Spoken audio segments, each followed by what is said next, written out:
Moi, je voudrais vous parler d'une chose. Je voudrais pas vous parler de Stéphane Hessel. Je voudrais vous parler de l'indignation, de l'engagement, de l'espoir. L'indignation, qu'est-ce que c'est? C'est tous les jours, on vit des choses terribles, on voit des choses terribles, on a connaissance de choses terribles, et on est tétanisé face à ça pendant longtemps. Et il y a quelque chose qui se passe où on se dit, c'est plus possible, ça ne peut plus durer. Cette expression de ce n'est plus possible, je ne peux plus rester sans rien faire, c'est cette indignation, cette espèce de colère intérieure qui s'exprime vers quelque chose de juste, qu'est-ce qu'on peut faire? La prise des places qui a eu lieu dans ce qu'on a appelé le mouvement des indignés, mais qu'Alain Berthaud appelle le mouvement des places, c'est cette expression collective d'une multitude d'indignations qui se sont rassemblées et qui ont essayé de faire des choses en commun. Cela ne peut pas suffire, évidemment. Il est nécessaire de transformer cette indignation et ces indignations qui se rassemblent sur des places en la construction de projets d'espoir, en la construction de projets alternatifs. Quels que soient les outils, les moyens qu'on utilise, il y a des choses à construire. Et plutôt que de nouveau, on va dire, nous tétaniser et de rentrer dans juste une simple colère, peut-être une colère juste, peut-être que nous avons la possibilité, nous avons pas seulement la possibilité, mais la responsabilité d'agir, et d'agir partout où nous le pouvons, pour tisser des liens, pour faire passer des ponts, pour ouvrir des fenêtres, pour que partout où il y ait du blocage, partout où il y ait de l'incompréhension, on essaye d'amener la coopération. Nous pouvons coopérer entre nous, quels que soient nos engagements différents, nous pouvons faire des choses ensemble si nous sommes dans un engagement associatif, citoyen, juste autour de nous de manière simple, en tant que personne, ou dans un engagement politique. Nous n'avons pas à opposer ces engagements. Nous n'avons pas à chaque fois à dire « il y a eux et il y a nous ». L'indignation peut se transformer en force collective incroyable et peut même, à mon avis, aller beaucoup plus loin, aller jusqu'à la réconciliation.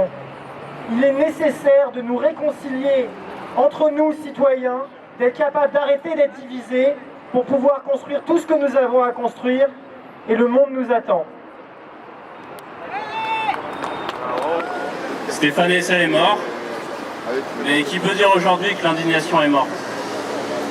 François Hollande, d'ailleurs que Stéphane Hessel soutenait, je pense, nous a tous extrêmement indignés.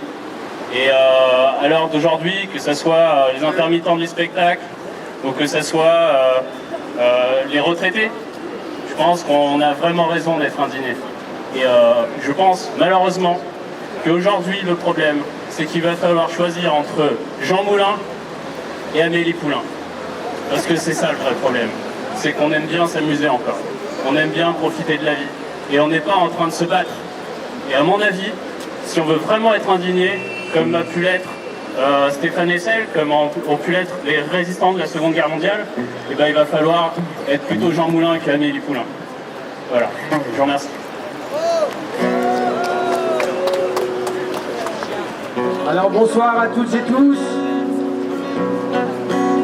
On peut peut-être juste, vu qu'il fait un peu froid, vous demander de vous approcher et se rapprocher les uns des autres, qu'on puisse être ensemble, pas que pour ce moment, non bien sûr. Qu'on puisse sentir un peu la chaleur humaine se dégager de son voisin de gauche, de droite. Qu'on puisse dire qu'on était là bel et bien ensemble ce soir. Je me suis levé un matin, sombre jour de l'existence. J'ai levé la voix et le poing, quand la règle était le silence. J'en ai vu monter dans des trains, partir dans un brouillard immense. Je ne pouvais être ni complice ni témoin, je suis entré en résistance. Une voie pavée d'espérance, peuplée de femmes et d'hommes debout. Un choix comme une évidence, entre potence et corde au cou. Je suis revenu de si loin, je rends grâce à mon étoile. La mort m'a oublié en chemin, à Dora et à Buchenwald. 93 ans, je peux croire que ma fin n'est plus très loin. 93 ans, voici ma mémoire. Prenez-en le plus grand soin. L'indignation, obstinément, dans un monde au garde à vous. Soyez de ceux qui marchent contre le vent, mes amis. Indignez-vous, indignez-vous.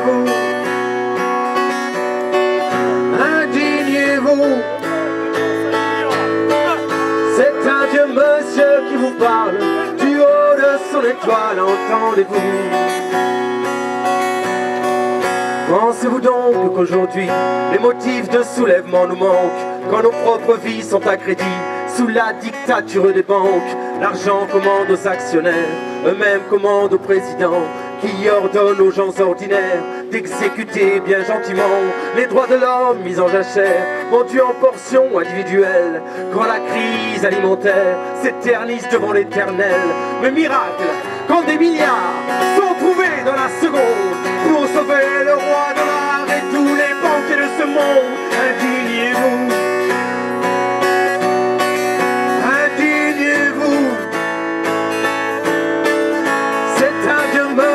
Qui vous parle du haut de son étoile, entendez-vous?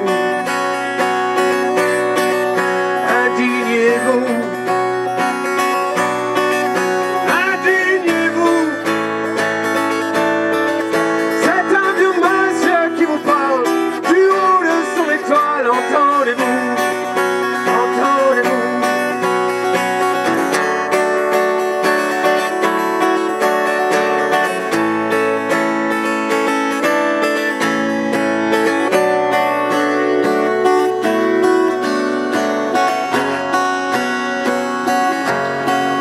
Nos chaînes sont certes moins visibles qu'au sombre temps de l'esclavage, mais nos esprits sont pris pour cible qu'ont-ils fait de notre héritage? Compétition à outrance, amnésie généralisée, produit de consommation de masse pour une jeunesse anesthésiée.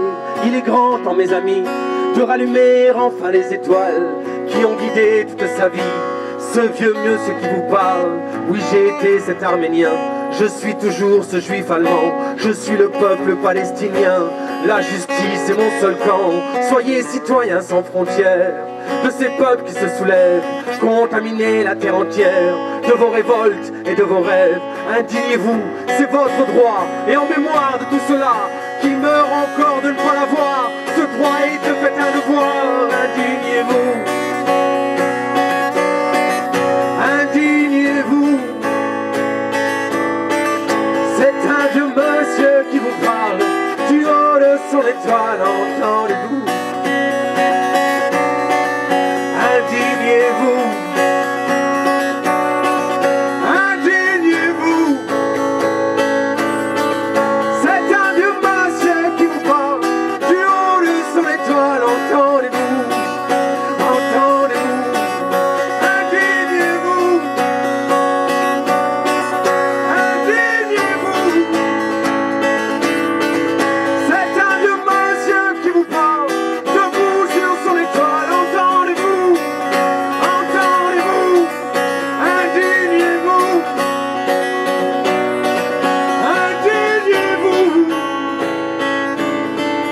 C'est un vieux monsieur, un grand monsieur qui vous parle.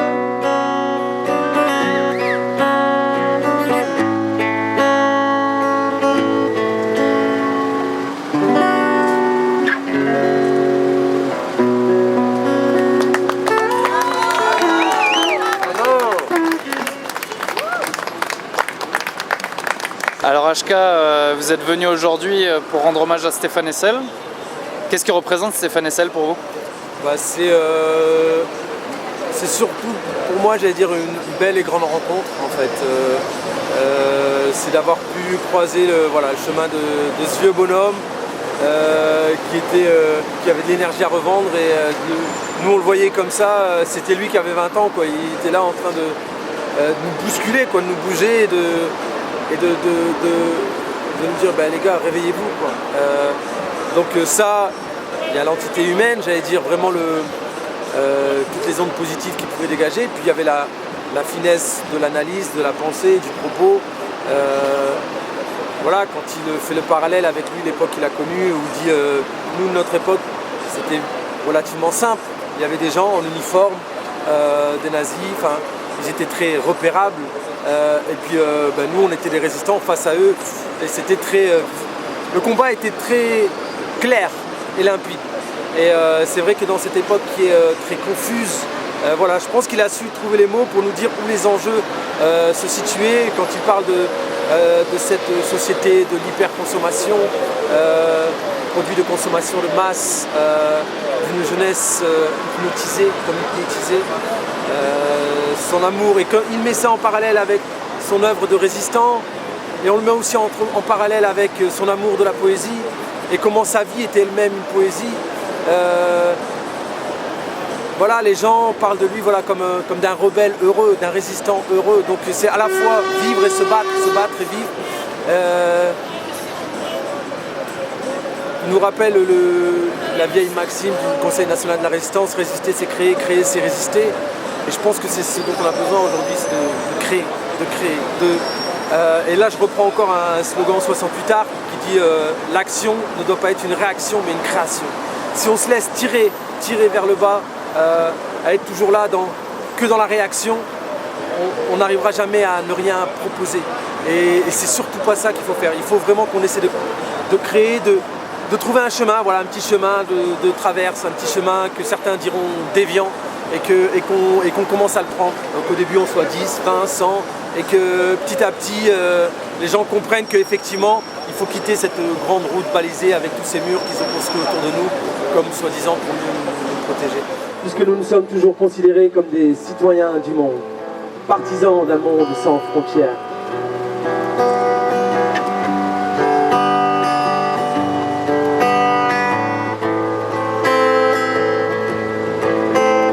Je n'ai pas d'hymne guerrier, pas de patrie, pas de président.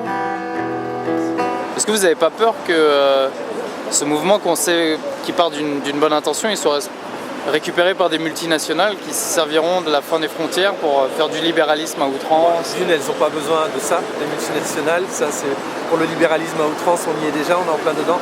Non. Moi, quand je parle de cette histoire d'abolition des frontières, je regarde simplement le monde tel qu'il est aujourd'hui et les frontières. Si on regarde l'Afrique, parce que des fois il y a des gens qui me disent mais c'est absurde, un monde sans frontières. Moi je suis désolé, ce qui est absurde c'est quand je regarde la carte de l'Afrique et que je vois ces frontières dessinées voilà, au compas, enfin même pas au compas quoi, à la règle et à l'équerre quoi, c'est droit, c'est... On imagine très facilement les colons de l'époque autour de la table en train de se dire bon, allez on va la découper comme ça. Et aujourd'hui autour de la table, ce sont des colons d'une nouvelle forme, effectivement des vampires, enfin des vampires du capitalisme. Donc ils sont là à dire ben voilà on va distribuer telle ou telle miette et puis on va faire les choses comme ça. Donc moi c'est contre cette absurdité là que d'une part je m'indigne et puis que j'essaie effectivement d'imaginer un monde qui serait différent, en tout cas sans ces frontières là, ça c'est évident. Il y a eu ce rendez-vous, j'allais dire raté, au moment où effectivement le mouvement Indignados prenait un peu partout en Europe et notamment en Espagne. Il y a plein de raisons à ça, peut-être qui tiennent aussi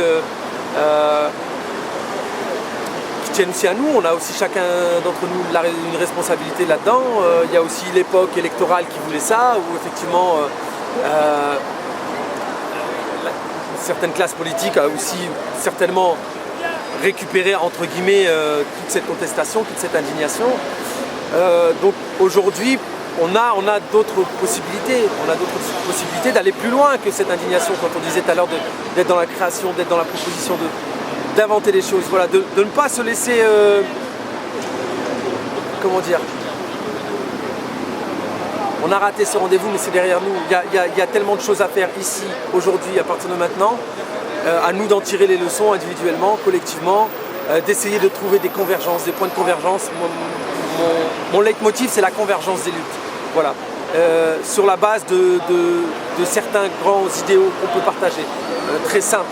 Ce que Stéphane Hessel reprenait quand il a été parmi ceux qui se sont battus, voilà, pour l'établissement du droit international, ayant pour socle les droits de l'homme. Enfin, c'est galvaudé aujourd'hui, on l'utilise à toutes les sauces, ça ne veut plus rien dire, mais on peut reprendre juste ces quelques mots qui ont fait que Stéphane Hessel s'est investi, par exemple, sur la question palestinienne. Il s'y est investi là-dedans au nom de la dignité humaine, au nom des droits de l'homme fondamentaux. Ça lui a été méchamment reproché, justement, c'était ma dernière question. Vous portez un kéfier autour du cou, qu'est-ce que ça signifie pour vous? Je porte ce kéfier parce que je suis palestinien.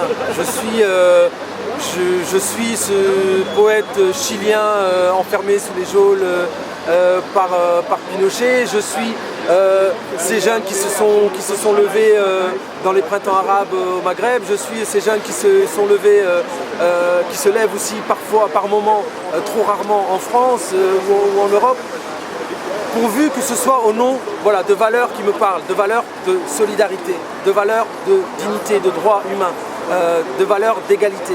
Voilà, des valeurs très, très simples, et quand on les reprend une à une et qu'on les met vraiment en perspective avec tous ces combats qu'il y a à mener aujourd'hui, on se dit qu'il y a de quoi faire, et qu'effectivement c'est la phrase que je reprends dans la chanson Indignez-vous, la faisant dire par Stéphane Hessel quand il dit « J'ai été cet Arménien, je suis toujours ce Juif allemand, je suis le peuple palestinien, la justice est mon seul camp ».